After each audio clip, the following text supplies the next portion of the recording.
Hoje a gente vai mergulhar de cabeça num dos mistérios mais legais da antropologia. Sabe, tem um método que simplesmente virou de ponta cabeça o jeito como entendemos a sociedade.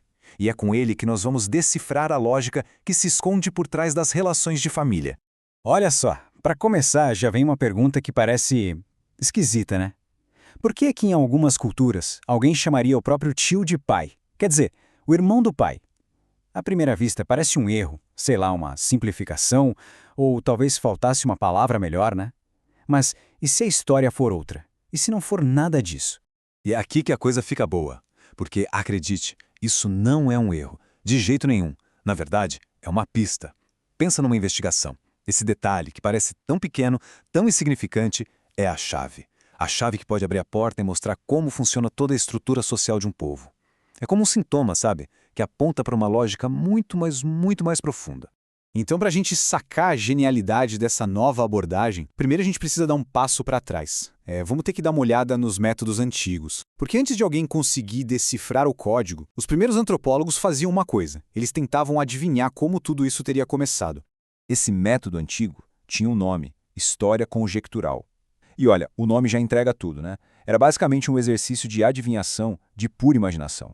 Era tipo tentar reconstruir um passado que já era, especulando, de onde será que veio o casamento? E a religião? Só que sem nenhuma prova concreta, nada em que se apoiar.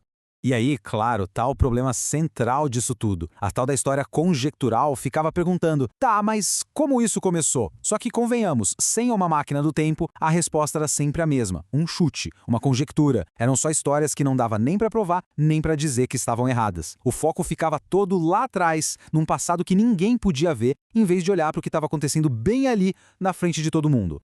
Até que surge um cara, um antropólogo chamado R. Radcliffe Brown. E ele chega e propõe uma mudança, assim, radical. Ele basicamente disse, gente, e se a gente parar de ficar tentando adivinhar o passado e, em vez disso, tentar entender como a sociedade funciona agora? Foi um estalo. Uma nova era científica estava começando ali. E essa comparação aqui mostra perfeitamente essa virada de chave. É bem claro. De um lado, a pergunta era, de onde veio isso? Do outro, com o Radcliffe Brown, a pergunta passa a ser, para que isso serve? Qual é a função disso? Como isso ajuda a sociedade a se manter de pé hoje? A questão mudou completamente, da origem para a função. Beleza, então vamos entender um conceito que é central para tudo isso, a tal da estrutura social. Para ficar fácil, pensa nela como se fosse o esqueleto do nosso corpo. A gente não fica vendo o esqueleto toda hora, né? Mas é ele que dá forma, que sustenta tudo, que dá coerência para o corpo inteiro. A estrutura social é isso, essa rede de relações que existe de verdade e que conecta as pessoas, mantendo a sociedade de pé. E olha só que interessante. Nas palavras do próprio Radcliffe Brown, a gente vê o tamanho da ambição do projeto dele. A ideia não era mais ficar contando historinha, era fazer ciência, de verdade. Era sobre, primeiro, formular hipóteses, sabe, será que a sociedade se mantém unidas por causa disso? E depois, pegar essas ideias e testar, usando dados que se pode observar, que se pode ver. Muito bem. Agora que a gente já tem as ferramentas certas na mão, tá na hora de voltar para o nosso mistério lá do começo. Vamos pegar esse novo método científico e, finalmente, decifrar aquele código. E a chave para resolver isso está num conceito chamado princípio da unidade do grupo de irmãos. Parece complicado, mas a ideia é super simples e muito poderosa. É o seguinte, em muitas sociedades, um grupo de irmãos, tipo irmãos e irmãs, não é visto pelas outras pessoas como um monte de indivíduos separados. Não, eles são vistos como um bloco só, uma coisa coesa, uma unidade. Agora, vamos usar esse diagrama aqui para ver como isso funciona na prática. Nesses desenhos de parentesco, o ego é só o nosso ponto de partida, ok? É a pessoa a partir de quem a gente está olhando as relações. Então, a partir do ego, a gente vê a relação dele com o pai, que é aquele triângulo ali com a letra P, e do lado do pai estão os irmãos dele. É exatamente aqui que a mágica acontece. Repara no diagrama como o pai e os irmãos dele estão meio que agrupados, como se fosse um bloco só. É porque a sociedade vê eles assim, como uma única unidade. E o que isso quer dizer? Quer dizer que a relação que o ego tem com o pai, aquela linha que conecta os dois, essa mesma relação se estende naturalmente para todo mundo que está dentro daquele grupo.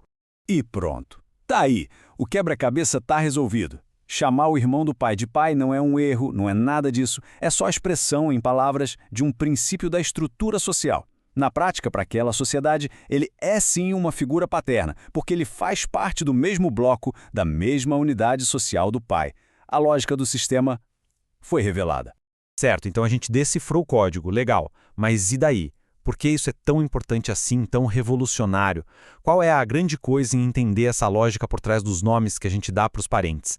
Olha, o legado disso é simplesmente gigante.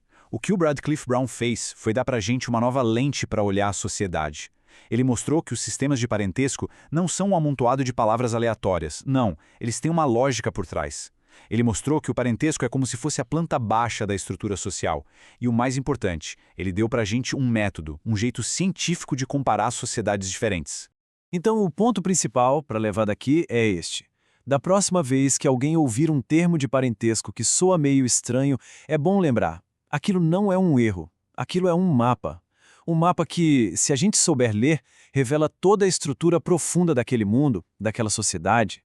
E tudo isso leva a gente a uma última reflexão, né? É só parar para pensar nas palavras que nós mesmos usamos na nossa cultura para falar de primos, tios, avós. Quais serão as regras que não estão escritas em lugar nenhum, mas que estão ali por trás de tudo isso?